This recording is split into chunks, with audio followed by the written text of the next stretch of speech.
जनता ने अपनी बात कह दी है। वंशीधर ब्रजवासी एक ऐसा नाम जो साहस और दृढ़ विश्वास का प्रतीक है। उन्होंने इतिहास में अपना नाम सुनहरे अक्षरों में लिख दिया है। तिरहुत स्नातक एमएलसी उपचुनाव में उनकी शानदार जीत सिर्फ एक उम्मीदवार की जीत नहीं है, बल्कि मानव आत्मा की ताकत का प्रमाण है। ब्रजवासी, जो पहले एक शिक्षक थे, उन्होंने इस ऐतिहासिक उपलब्धि को हासिल करने के लिए बड़ी मुश्किलों का सामना किया है। यह जीत आशा की किरण है। यह दिखाती है कि मुसीबतों के बावजूद भी ईमानदारी और दृढ़ संकल्प की जीत हो सकती है। कक्षा से राजनीतिक अखाड़े तक ब्रजवासी का सफर प्रेरणादायक और सोचने पर मजबूर करने वाला है। यह इस बात को रेखांकित करता है कि जब आम नागरिक अपने अधिकारों के लिए लड़ने के लिए उठ खड़े होते हैं तो बदलाव की कितनी संभावना होती है। ब्रजवासी की जीत का अंतर बहुत कुछ कहता है।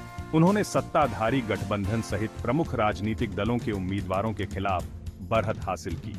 यह जबरदस्त जीत ब्रजवासी के नेतृत्व और लोगों के प्रति उनकी प्रतिबद्धता पर जनता के विश्वास का स्पष्ट संकेत है।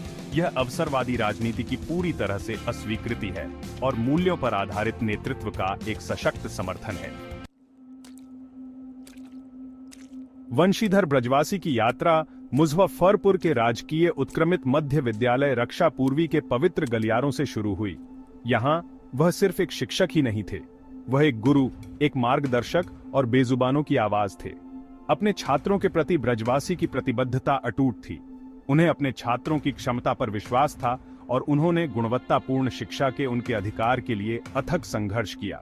लेकिन ब्रजवासी की लड़ाई कक्षा से आगे तक फैली हुई थी। उन्होंने शिक्षा व्यवस्था को त्रस्त करने वाली प्रणालीगत समस्याओं को अपनी आंखों से देखा। भ्रष्टाचार, कुप्रबंधन और उदासीनता व्याप्त हो गई थी। ब्रजवासी ने चुप रहने से इनकार कर दिया। उन्होंने इन अन्यायों के खिलाफ आवाज उठाई, अपने साथी शिक्षकों के अधिकारों की वकालत की और सत्ता में बैठे लोगों से जवाबदेही की मांग की।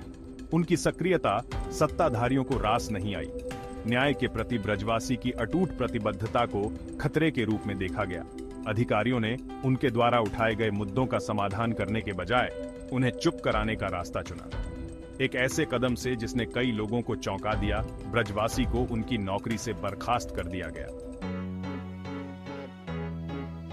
ब्रजवासी की बर्खास्तगी ने शिक्षक समुदाय में हलचल मचा दी। यह इस बात का कड़वा सच था कि सत्ता के सामने सच बोलने की क्या कीमत चुकानी पड़ती है। लेकिन ब्रजवासी का हौसला टूटने के बजाय उनकी बर्खास्तगी ने उनके संकल्प को और मजबूत कर दिया। उन्होंने इस अन्याय के आगे झुकने से इनकार कर दिया। उन्होंने अपनी बर्खास्तगी को हार नहीं बल्कि कार्रवाई का आह्वान माना। ब्रजवासी के लिए समर्थन की बाढ़ आ गई। राज्य भर के शिक्षक उनके पीछे एकजुट हो गए। उनके अंदर अपने अधिकारों के सच्चे योद्धा को पहचान लिया। वे समझ गए कि ब्रजवासी की लड़ाई उनकी अपनी लड़ाई है। उनकी बर्खास्तगी ने लोगों के दिलों को छू लिया था, प्रतिरोध की सुप्त भावना को जगा दिया था। इसी विपरीत परिस्थिति में ब्रजवासी की राजनीतिक यात्रा शुरू हुई। भारी समर्थन से उत्साहित होकर उन्होंने तिरहुत स्नातक एमएलसी उपचुनाव लड़ने का फैसला किया। उनकी उम्मीदवारी व्यक्तिगत महत्वाकांक्षा से प्रेरित नहीं थी, बल्कि सार्थक बदलाव लाने की गहरी इच्छा से प्रेरित थी।